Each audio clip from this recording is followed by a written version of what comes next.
The Legend of the Eight Immortals. Chapter 28. The Clam Palace Trap and the Spirit Bottle. We pick up our journey with Iron Crutch Li, the priestess Tong Hui, and the two disciples, Fei Fei and Dian Dian. As they traveled on their clouds toward the Huai River, they found themselves caught up to by 4 practitioners who called out for them to stop. These 4 newcomers were dressed in mismatched robes, some tall, some short, all with fierce and formidable faces. One could tell at a glance they were not followers of the orthodox Dao. Iron Crutch Li raised his hand in greeting. The leader, wearing a red robe, stepped forward. "We are cultivators from beyond the seas," he said. "Since the time of Emperors Yao and Shun we have sought the Dao. I am Ling Shuzi, to my right is Tong Xuanzi, and behind us are Ming Mingzi and Kong Kongzi. We prefer the freedom of the waves over the celestial court. We heard that under the tutelage of Wenmei Zhenren, a river snail named Jie Xian is building a Dao field inside her own shell. Such a grand assembly is a rare wonder. We have come to bear witness." Tom Hui shot a secret, meaningful look at Iron Crutch Li, but he feigned ignorance. He introduced his group, but concealed Tong Hui's identity as a disciple of Wen Mei, claiming they were also just traveling to see the grotto. The 8 traveled together, reaching the banks of the Huai River in an instant. At the water's edge, Iron Crutch Li stepped back. "After you, gentlemen," he said, curious to see their magic. Ling Suzi looked at Li's ragged clothes and scoffed. "Then stay close, we'll lead the way." He performed a water-parting mantra. The waves split, revealing a wide road. The 4 dark practitioners marched down without a word of greeting. "How rude!" Fei Fei hissed. "Master, we were so polite, yet they are so arrogant. Since they are of the evil sect, why don't we use the Grand Master's sword light and finish them now? It would save us trouble later." Iron Crutch Li laughed. "You have studied the Dao for years, yet you are still so impatient. If you cannot endure a small insult, you invite a great disaster. I am here by the Grand Master's decree. If I use such despicable, preemptive tactics, how could I face my master again? Remember, even if you win, it is a victory without honor. When met with adversity, one must observe the situation.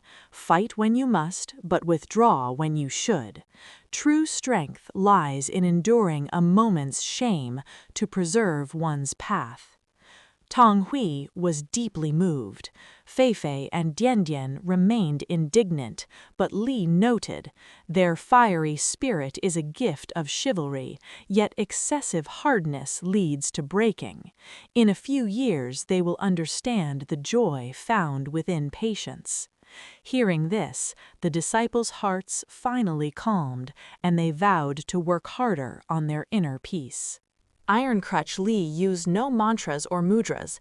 He simply pointed his iron crutch at the water. Suddenly, a shimmering, crystal-smooth road appeared, stretching from the bank straight to the grotto gates. They walked across, and in less time than it takes to eat a meal, they reached the entrance. When they looked back, the road had already vanished into the mists. "Master Uncle," Tong Hui said in awe, "those 4 must still be struggling halfway there."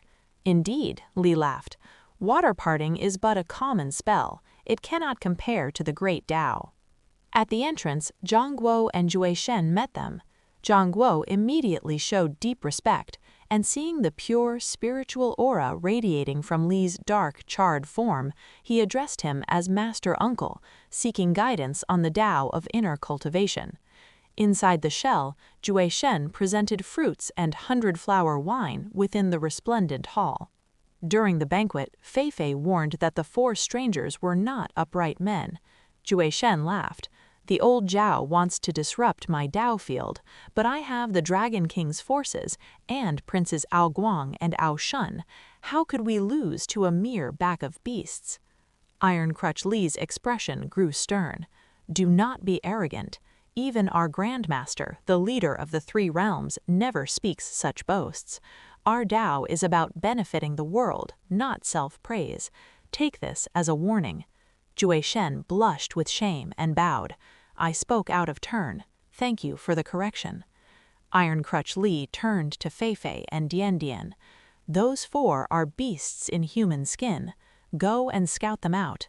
He pulled 2 heart-protecting pills from his gourd and gave 1 to each. "Keep these in your mouth. If you are captured, they will preserve your spirits." Afterward, Jue Shen led Li to an exquisite cloud chamber. Li sighed. "A seeker of the Dao finds home in mountain caves or ruins. This is too lavish." Teng Hui laughed. "Master Uncle, you have attained the Dao. Why persist in hardship? I have only a few spells. As for the Great Dao, I have only scratched the surface. Do not speak such words, lest I increase my shame." Teng Hui withdrew, and Li remained to meditate, while Fei Fei and Dian Dian slipped out as ordered. Iron Crutch Li meditated through the night, but by dawn his disciples had not returned. Suddenly he felt a slight surge in his blood, and realized with a jolt, "Oh no, Fei Fei and the other have been captured by the demons." Without uttering a word to anyone, he paced slowly for a few moments, forming a plan in his mind. He reached out and pointed his finger toward the rear wall of his chamber, the thick grayish-green stone that formed the very last layer of the Snail-Shell. At his touch, a grand doorway suddenly manifested. Clasping his iron staff with his gourd swaying from it, Iron Crutch Li stepped calmly through. With a soft yaran sound, the double doors sealed shut behind him, leaving not a single trace of a seam on the wall. Following the water's flow downstream toward Huaihai village, he discovered a colossal oval-shaped structure. Its massive gates, a pair of gigantic clamshells, stood half ajar. This was the abode of a clam spirit from the sect of interception, whose powers rivaled Jushen's. Beyond the gates lay a vast plaza, followed by hundreds of interconnected chambers arranged in perfect rows.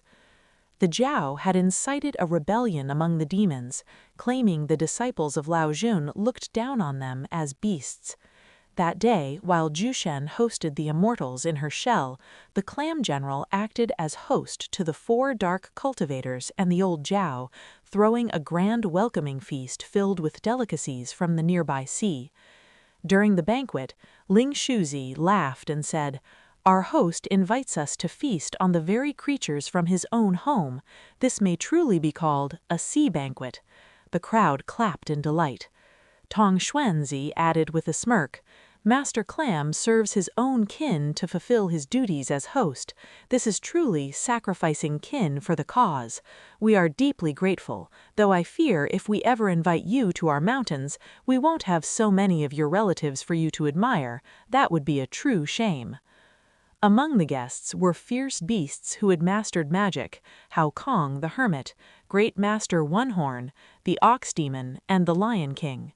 Tong Xuanzi continued to needle them, saying, "Even the lowest animals in the mountains know better than to feast on their own kind to satisfy outsiders." While the other demons clapped and cheered at the joke, the Clam General sat in silence, his head bowed and his face clouded with a deep, visible sorrow.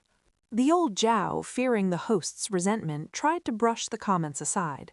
Tong Xuanzi also felt a twinge of regret for his rash words and apologized. Just as the atmosphere grew tense, a lesser demon rushed in. "2 strangers, a man and a woman, are spying outside. They fled when they saw us, but they have returned again. We fear they are spies." The old Jiao leapt up with a roar, "Bring me my spear!" But Ling Suzi and Tong Xuanzi, eager to escape the awkwardness of the feast and claim the first glory, held him back. "There is no need for you to strike, Taoist brother," they laughed. "Let us offer this first victory to the cause." They rushed out and found Fei Fei and Dian Dian peeking and searching near the gates. "You 2 dogheads have come to seek your deaths," the demons mocked. "Since you're so tired of living, we'll take you as our greeting gift to the assembly." A fierce battle broke out, lasting over 100 rounds without a victor. Seeing the stalemate, Tong Xuanzi shouted, "Let me present them with a treasure." He pulled a tiny bottle from his robe, pointed it at the disciples, and screamed, "Mole hulu che!" Fei Fei and Dian Dian felt a sudden violent shudder. Their two souls were ripped from their bodies and flew straight into the bottle. Their empty mortal husks fell stiffly to the ground. The small demons hoisted the bodies onto their shoulders, carried them inside, and tossed them into a small back room. The demons cheered. "If that limping beggar shows up, he'll be in the bottle next," Ling Su-zi bragged. "Be careful," the Zhao warned. "That beggar is Li Xuan. Lao Jun is very fond of him. If he comes, you must be truly on your guard." "Why are you so timid?" the one-horn and ox demons roared. "You're destroying our morale before the enemy even arrives." As they argued, Tong Xuanzi suddenly stopped. He pressed the bottle to his ear and signaled for everyone to be silent. "Strange," he muttered after listening heart and soul for a long moment. "Normally, anyone trapped in here falls into a death-like coma and dissolves into mist within the hour. But these two, it's as if their souls are made of something extra durable. They're still in there discussing something." He listened again and burst into a great laugh. "Extraordinary, truly extraordinary. These two spirits are facing their end, yet they are in there singing mountain folk songs to pass the time." The entire hall erupted into a roar of laughter, everyone asking what kind of songs they could possibly be singing. The disciples are trapped, yet their spirits remain unbroken. But how long can the heart-protecting pills last against the dark magic of the spirit bottle? And what will Iron Crutch Li do when he arrives at the gates of the Clam Palace? Don't miss the next chapter of the Eight Immortals.